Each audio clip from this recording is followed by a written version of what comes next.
Welcome to the Sunstone Health Podcast, hosted by storyteller Justin Starbird and Josh Resnikoff, co-founder and CEO of TMA Precision Health. This podcast brings you inside the movement that's reshaping how we diagnose, treat, and care for patients who have spent years searching for answers. At the heart of it all, TMA's mission is to end the diagnostic odyssey through AI, data-driven insights, and expert human guidance. Welcome back to the special episode of the Sunstone Health Podcast. My name is Justin Starbird, and today I get to welcome actually a new guest to the show, solutions architect, automation architect. Really, it's solutions. You really handle everything and make everything come together. Cameron Pearson. Cam, great to have you on. Great to see you, buddy. Yeah, great to be here, Justin. Thanks for having me on. Yeah. I mean, I say solutions architect because really you find, solutions to problems that a lot of people don't realize they're even having. And when that's applied internally, I mean, it really makes things hum on the back end of stuff. So, what does your day-to-day look like now? Yeah, I mean, I think that that's a great way of putting it is, I like to take the complex problems that no one else really wants to solve and figure out a way to cut through all the noise and create systems and processes and through automation that really reduces the amount of effort that it takes to do things. So my day-to-day currently, working with Josh over at TMA as an automation architect, is focused on, as you might guess, a lot of automation. So what does that really mean? And why did I join and how does that drive the business value? So when it comes to automation, especially in today's age, I was used to working inside of traditional frameworks. Justin, I know you're familiar, like HubSpot and Salesforce, and I worked with many, many CRMs over the years and helped dozens of businesses get into those platforms and systematize processes and basically enable sales and marketing and even leadership to do everything streamlined. So the landscape in 2025 has really changed. So we started noticing a change, back in probably 2022, 2023 with AI coming around, and there was a lot of hype around it. And at the time, it was just large language models, and it's fascinating what it was able to do. But I didn't quite understand at the time how disruptive that would really be. So it wasn't until probably last year when I really saw where the direction of AI was heading and what can be done with automation. And for lack of better terms, that's, why I decided to head in that direction, is because I just saw that that's the way that the future is going.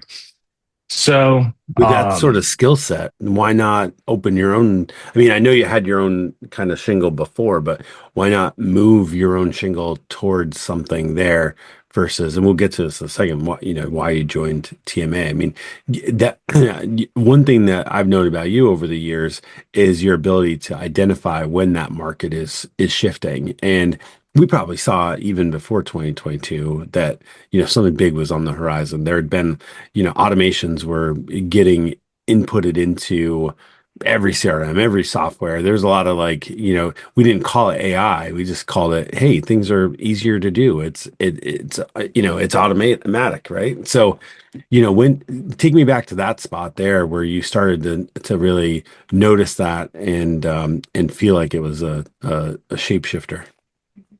Yeah. I mean, so to your point, I had my own shingle for pretty much a decade. I liked owning and operating my own business, and it really shaped me and allowed me to get to see the inner workings of so many different businesses across industries. I mean, everything from, B2C retail with luxury consumer goods, consumer packaged goods, tech.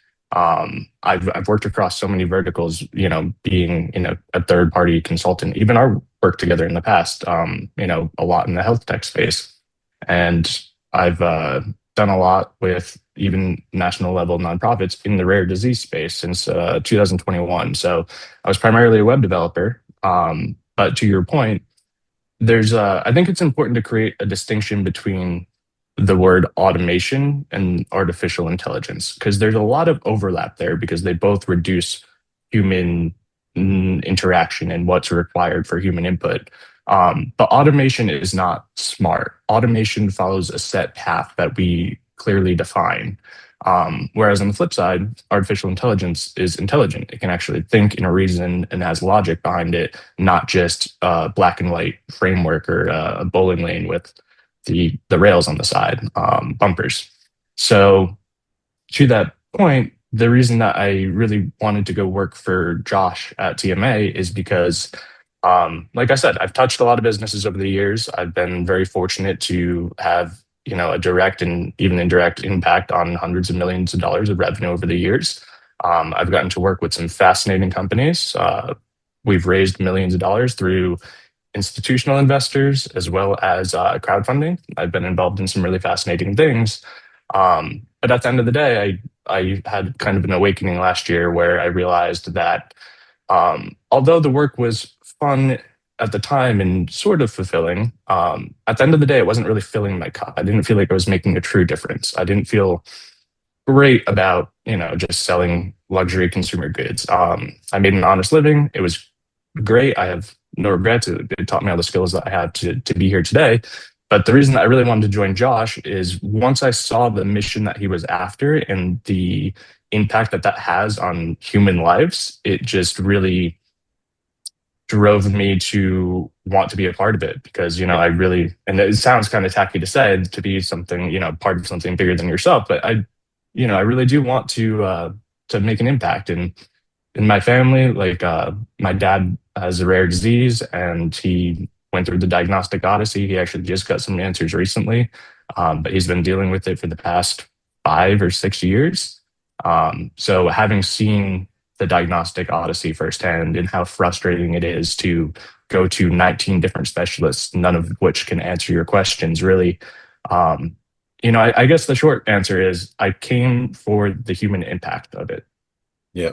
I mean, you can't, make it any more simple than that. I mean, that is one of the things that does make TMA, so unique is the ability to have an impact on the lives of so many that are going through such difficult times in their lives. And one of the things I find fascinating too is you're right here at the ground floor, right? You mentioned the crowdfunding campaign, which has also given TMA the opportunity. We had a webinar, investor webinar just the other day, in fact, talking about what the seed funding is really doing, which is giving the likes of TMA the opportunity to hire you and to go further with their mission and affect more lives in such a positive way. What does that feel like for you to be there doing that now? Yeah, I mean, I wake up excited every day to solve complex problems that, you know, actually have an impact on something and on people and on humans and making people's quality of lives better and getting people answers faster. So, um, I mean, yeah, I wake up excited to be a part of it and be part of the mission. And one of the biggest reasons that I love working with Josh is, the mission is very personal to him. His son has a rare disease, and he basically built this company as a byproduct of it because he wanted to create the solution that wasn't available when he was dealing with this and going to all the different specialists. And his child was spiking fevers of 105 degrees. So knowing that the mission is so personal to him, and also that he's been in the space for so long and has the background that he has working for the Weiss Institute at Harvard, um, he is the guy that can make this happen because he understands the inner workings and inner details of it. Yeah. But in order to make it really scalable, we have to have the technology to, not only power the AI diagnostic platform, but also make the entire business scalable. Yeah, I think that's a great point. And going back, and it sort of ties to what you were saying earlier about the bumpers on automation versus the bumpers on AI. Why is your role so important to the potential scalability of the business? You're taking information from a whole host of different places. And I mean, effectively, I'll say it really simply, and then you can talk about the details, is you're making it easier for data to get through so that you can actually reduce that odyssey even more quickly. Not only that, also how it interacts with the customers on the app. So talk a little bit about the details of that and to the degree that you can, of course, and why that job even exists because it didn't exist a few years ago. Yeah. So I think, again, what's really fascinating is Josh has been behind this for 7 years now. So he was working with the complex data and trying to extract valuable insights from it before machine learning and AI were what they are now. So he set out on this mission without having the tools that we now have to leverage. And in this business in particular, it's paramount. It powers everything. So, I touch everything on one side of things from investor relations and communications and automating, emails on that side of things and doing some advertising. But then on the actual other side, that powers the platform, AI is absolutely paramount because it allows us to leverage different resources, provide context, and then get answers that otherwise would take a lot of time to manually sort through the data and find things that um, actually stand out that we can have reviewed by a clinician and take action on. So the platform itself, it ingests data from different sources, and it's also interesting because we're in the health tech space, so everything has to be HIPAA compliant. So it's how do we work with models that are compliant, and because of the outputs that we're doing, we have to make sure that they can't hallucinate and they fact check themselves as well. So what's really fascinating is in the past year, but really in the past 6 months, and even in the last 2 or 3 months, it's been accelerating so fast on the agentic AI side of things, where AI before with large language models could give you great text outputs.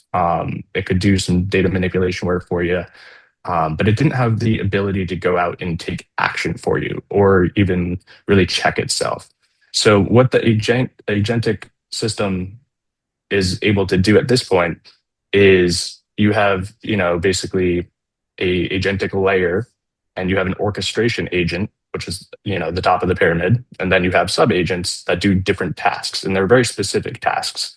The reason that you do it that way is because if you have one agent or one interface that does everything and you ask it, to go do something that's very complex, it's not going to be able to break it down into actionable steps. And then you also can't really audit if something goes wrong and you're not getting the output that you expect, where it went wrong. Yeah. So by breaking everything down into very individual processes, so you might have an agent that goes and looks at clinical data. You might have an agent that goes and ingests the health insurance information that's de-identified. But those also can't touch each other. And then you might also have an agent that looks over genomic sequencing reports and then surfaces any mutations that might be of interest. And then now that we have those different data sources, it's a matter of how do we get actionable insights out of that. So that's where you have another agent. So you have your research agents, and then you have your orchestration agent, and then you have an agent that actually can pull together a report. And then we, of course, have a human in the loop who is a clinician who can actually go in and look at the insights that are provided, and then reference it. But again, more importantly is with the agentic system, because each agent does a different thing, you can have an agent that basically is a fact checker agent. So you can have it, check what the output is before the human even comes into the loop. So the agentic layer is really fascinating. And it's also fascinating because, again, unlike using a single model where you're doing a bunch of things where it can go sideways at any point, by breaking it up into little actionable things, you're able to audit a lot better and actually see what's going on behind the curtain. How did it get to the answer that it got to, and why did it get to that answer? And then how do we provide it additional context to get to the correct answer? And how do you prevent somebody from taking what you just shared and like recreating it, doing it for themselves, or creating a new something? I mean, of course, this is at the end of the day, unfortunately, it's also a business, which stinks that there has to be a business there to fact check what insurance companies are saying you have to do, or the process you've got to go through, or any of those elements. So that part sucks. Like, let's let's just say that as it is. But there is a business there, and where TMA is in that fold. By reducing the time, now you've created an opportunity to make money. What stops somebody from kind of following that blueprint? Yeah. I mean, that's a great question. And the short answer is that you have to have a lot of very specific domain knowledge of the way that the healthcare system works, which I, on my own, do not have. Um, Josh has the domain knowledge and expertise to actually understand in a great level of detail how the health insurance system works. And, there's so many different parts. I mean, from self-funded employer plans to, um, the insurance carriers to the reinsurance. Like, there's so many different parts and brokers and, different add-ons to plans. But Yeah. ultimately, there's so many details and nuances that you have to be an expert in the space to know what the issues and gaps even are, which Josh has. And then you have to also have the ability to build out the tech that can actually go off and do what needs to be done, which is where I come into play. So another big reason that I came to the TMA team is because of the fact that speed to market is huge. There's other people that are working on different things that might overlap, and speed is absolutely paramount here. But I'm also a big proponent of not shipping things into production that aren't ready to go into production and create different risks or vulnerabilities. Like, there was an incident just last month where they've introduced a new layer of technology, which is called MCPs, which is Model Context Protocol. And what that does is allows the AI agents to go out and do things. So when that came about, there were a couple of big tech teams at large companies that went out and, basically let the AI go into their systems and do what it wanted to do, without realizing that if you don't have additional very strict security layers around that, and the proper governance in place, that you can actually, not you, but a hacker can basically manipulate on the front end, through the interface with the AI agent itself. So you can go prompt it to do something. And if there aren't parameters in place to prevent it from going to take action that it shouldn't be taking, you end up in a very bad position. So again, there was a big incident with like 5 or 6 companies where they got hacked, and they got hacked by AI, which is a new problem to have. But that's why it's so important that you do proper authentication and credentialing, and Yeah. again, have those audit layers in place. We just scared the crap out of me about anything that we're doing. No, I'm just kidding.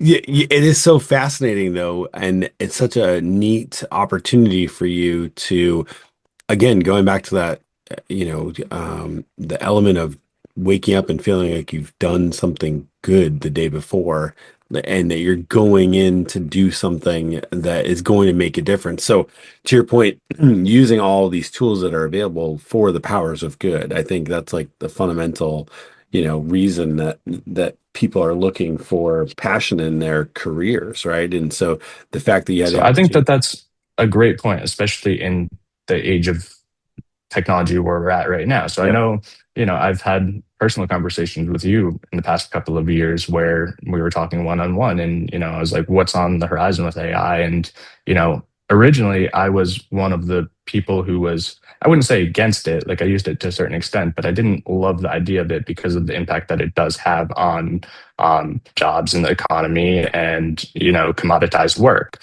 So I wasn't the first one to get on board with it, but I also realized that we're at an inflection point where if you don't start leveraging it, you're going to fall behind. It's not a choice; it's a necessity. So the fact that I got involved in the space after having that uh, you know mindset at the beginning is really fascinating. But I'm also operating in a space where I'm not leveraging technology to, try to automate and replace very low level commoditized jobs right now. So what we're using it for is ultimately, human good, impacting people positively. We're using it in a very humanitarian way, if you will.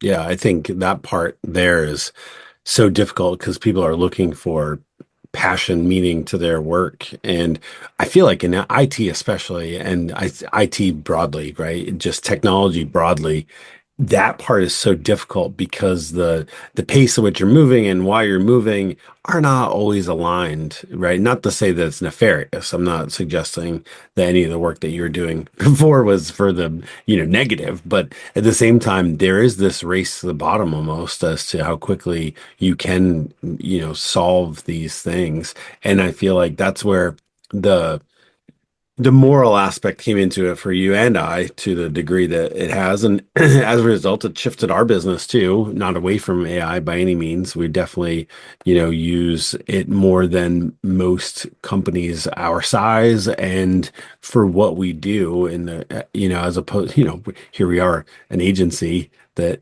at this point, if thriving, while we're watching others not, because of what some of the choices that we've made about it. And I feel you, it's exciting to see you, go have success based on passion and taking an opportunity that was presented. So, I mean, that part to me is always exciting. So here's my question for you then. You go, maybe we get a little personal here and say, there are a lot of reasons to go and do the work that you're doing. It requires a lot of effort and energy that you put in every single day. What's the stuff at home that fills your cup, that gives you the chance to, reboot, if you will, and gives you the juice to go in every day, even when you're tired? Yeah, I mean, I'm a very mission-driven person. And I have a great girl at home, great support system around me. And I try to reduce friction and streamline my personal life as much as I can, which is probably not surprising, based on my personality type. So I'm very, anti-friction and just keep it streamlined. And then, uh, I do work a lot. I do probably work more than most. But it doesn't feel like it because I really do enjoy the work that I'm doing. And that truly is, I mean, in addition to, my personal life, what fills my cup and what keeps me going is because every day looks different and the landscape is evolving so quickly that every day when I wake up, there's three different new features or technologies, or there's always something new to explore and say, okay, like how can we leverage this and how can we, roll up our sleeves and really dive in and make this work for us. Yeah. Well, here we are coming up towards, the holiday season and into the end of 2025 and beginning of 2026. What is it that you're looking forward to end the year on a high note? What are you looking forward to in 2026? Yeah. I mean, 2025 was a very transformational year for me, both professionally and personally. And again, as great as it was to have, my own shingle on the door, it was also very isolating at times to be basically a solo operator. I mean, I had great partners and a great network around me. And but ultimately, I wasn't able to work only on one mission, which is really what I love about working with TMA is I get to really dive into the nitty gritty and I don't have to shift gears from one project in one industry to a completely different project in a different industry. I get to really just look through every detail and dive into, the business side of things and also the tech side of things. And I have I mean, Josh is a great leader who gives me the flexibility to basically go off and do R&D without micromanaging and then come back to him and say, this is what we can do now. And it's just fascinating. So as far as ending the year on a high note, I mean, I'm very grateful for the position that I'm in with Josh and TMA, but we also have a lot of work to do. So 2026 is going to be a fantastic year. We have a lot on the horizon. We're launching the new version of our app, the Sunstone health app, and it's a lot of work to get all of that up and running. And it's but it doesn't feel like work because I'm so passionate about it. But to your previous point, speed to market is super important. So 2026 is going to be a very, very busy year. But I'm super excited to be a part of it. Yeah.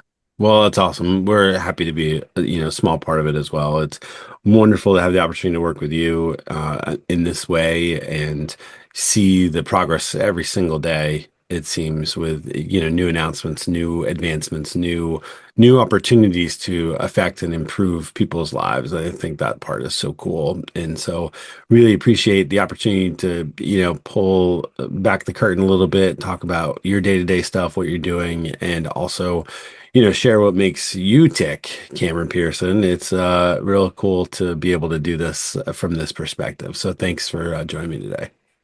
Yeah, thanks for having me. Well, on behalf of my guest today, the automation architect behind TMA Precision Health, Cameron Pearson, you've been listening to the Sunstone Health Podcast. Until next time.